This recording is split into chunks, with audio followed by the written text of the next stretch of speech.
Ancient yogis and Buddhist monks, for example, have always emphasized one word: observation.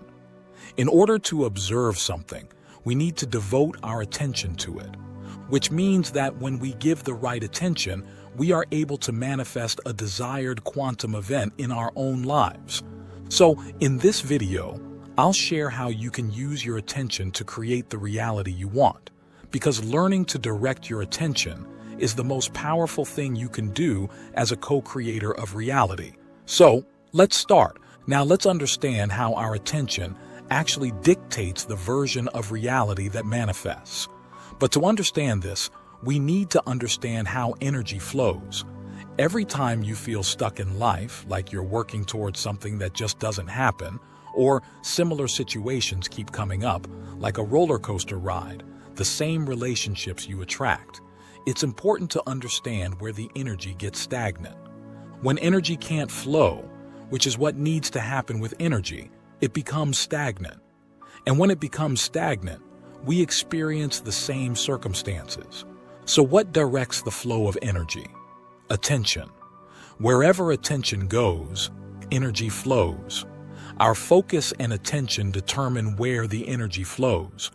What most people don't know is that the nature of our attention is made up of two main types: polar and non-polar attention. Polar attention has the power to attract and repel reality.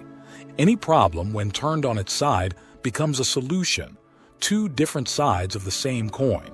And that's what polar attention does. It attracts something while repelling something else. Now, let's explore this further.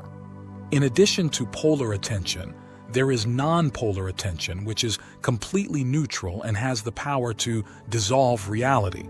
Now, in terms of the manifestation of quantum events in our lives, let's look at what this could mean. Imagine that we have two types of polar attention: positive attention and negative attention. When we think positively about something, life doesn't care about the true nature of our attention. It cares about the content. As I explained in the previous video, if we hate something, we will attract more events from it. Similarly, if we love something, we will attract more of what we love. This is the crux of the matter for us, human beings. We have been conditioned throughout our lives to operate in fear and survival mode because that has become our biology. We've been conditioned to survive, first and foremost. And what is the most important and powerful way to survive? Eliminating and avoiding any threat to our survival. So we've been conditioned to live in this mode of protection, avoiding conflict, avoiding risk. Many of us have been shaped in this way. Because of this conditioning, we continue to experience more and more of what worries us. Think about what you see on the news, on social media, and why there is more spread of fear than anything else. This is how other influences can manipulate and influence us. There are so many proud people willing to go to war to protect something they love and are very proud of. While this is admirable, it often makes them blind to what is really going on, because it's very easy to make someone carry out desired actions when they're angry. It's just as easy to make someone carry out specific actions when they're afraid. So fear, anger, and pride are the states in which society keeps us trapped, keeping our attention focused on what makes us act in ways we don't always want to. For most people, they continue to experience the same types of relationships over and over again because they are holding on to past traumas. Their attention is more focused on avoiding the type of relationship they had before, which is why they continue to attract the same type of relationship and partner. Most people are traumatized by an event and fear that they haven't processed it correctly. This is where neutral or non-polar attention comes into play, but we'll talk more about that shortly. For now, we need to understand that there are two different types of attention: positive and negative. Life is only concerned with the content of our attention, with what we are paying more attention to. If we're living in a reality where this is our current situation and we're facing a crossroads in our life path, let's say it's a challenge at work related to a coworker, employee, or any other problem. If we choose to perceive it positively, and the content of our positive attention is, for example, somehow this situation offers us an opportunity for growth, we can overcome this challenge and become stronger as a result. In this case, we are attracting the energy and reality that reflect our positive attitude. However, if we choose to look at the same situation negatively and the content of our negative attention is, "This is terrible, I can't believe this is happening. It's going to be a disaster and there's no way out of it," then we'll be attracting the energy that reflects this negative mentality. It's important to understand that life doesn't care whether our attention is positive or negative. It responds to the content of our attention. In other words, if we think that, in a way, this will help us to grow, then the lifeline will shift towards a more positive lifeline. More of what we feel positively about will manifest. On the other hand, if we feel negatively about something and think, "That's bad," then something bad will happen. Notice what's happening here. When we feel positively, our mind perceives the content as positive. When we feel negatively, our mind perceives the content as negative. How do you know that such a situation is bad? You're just assuming it because you've become afraid. Fear leads you to become more fearful. When we feel something, we try to justify the presence of that feeling by thinking of other things that could potentially make that fear stronger. But why do we do that? We are beings who feel, and when we feel something, we feel alive. So, we survive. This is our biological condition. When we're in a state of fear, we start listing all the things that could potentially go wrong. And that's when we get into a spiral, because now that negative attention starts to influence the content of our attention. The fundamental issue here is that there must be a correspondence between the heart and the mind. When you feel something negative in your heart, the mind immediately starts generating negative thoughts, which in turn causes those thoughts to manifest. This moves you into a corresponding lifeline where more negative things happen. However, the crucial thing here is non-polar, neutral attention. When we perceive something that has happened to us with non-polar, neutral attention, it simply enters our lives and passes. It has no power over us. For example, in an unpleasant situation, you can simply look at it and accept it. There's neither positivity nor negativity towards it. You would continue on the same life path as before. Nothing would really change. The situation would just dissolve. Most people resist their past traumas and fears by giving them negative attention. Think about how this happens. Whenever something unpleasant happens in the past, we try to run away from it because the feelings are intense and we don't know how to deal with them. When we run away, we're actually resisting it. And what happens when you resist something? It persists. You're giving it strength and it exerts an opposing force on you. We spend our whole lives resisting all the things that have happened in the past that we don't like, and we live from that place of trauma. As a result, situations that confirm this trauma keep coming up. So remember, there are always two sides to a coin. It's up to you. The choice of how to perceive something is 100% yours. Now that you understand this, let's talk about how to use it to create reality effectively. The first thing we need to do is combine polar and non-polar attention. This is crucial, so pay close attention. There are 3 main steps to using it, and if you follow it, all the energy you devote to that negative attention will dissipate, leaving you more energy to feed the positive version of reality you want to create. Let's talk about how this works. The first step is acceptance. When we are in a situation that feels like an abyss, that we are at rock bottom, we need to accept that this has happened. When we accept something, we can't be in resistance. You can't be in resistance and acceptance at the same time. Acceptance is the antidote to resistance. So please, try to understand this. We are not accumulating energy. The only energy being used is to redirect, to get out of the way. Your goals really want to manifest. You're just in the way. You just need to get out of the way for them to come into existence.